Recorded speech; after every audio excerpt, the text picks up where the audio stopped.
Magandang araw sa lahat, welcome po ulit dito sa atin channel ang Showpol.ph. Maraming salamat sa lahat ng nag-subscribe indeed.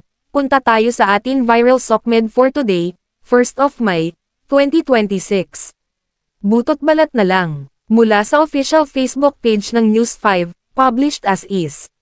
Butot balat na lang, inalmahan ng Kilusang Mayo 1, KMU, ang mensahe ni President Bongbong Marcos sa mga manggagawang Pilipino ngayong Labor Day. Sa kanyang mensahe, inihayag ng Pangulo na nananatiling backbone ng Republika ang mga manggagawa. Narito ang pahayag ni President Bongbong Marcos.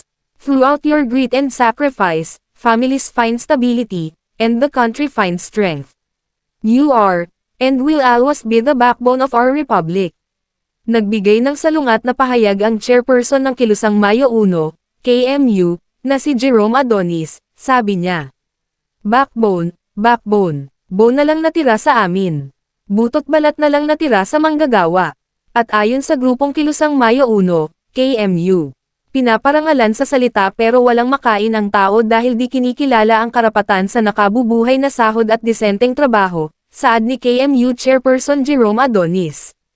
Binobola kami ngayong Labor Day pero ang totoo, paghirap, kami, pagsarap, sila, dagdag niya.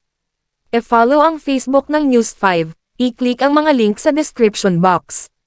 At yan ang ating latest SOCMED viral update for today. Please like and share ang video at huwag kalimutan mag-subscribe, i-click ang notification bell for more SOCMED viral updates at suportahan po ang ating Facebook page. Maraming salamat sa lahat ng nag-subscribe indeed. Magandang buhay sa lahat. Shukran. Saan man sulok ng bayan, bandilang pula ay winawagayway ng uring manggagawa.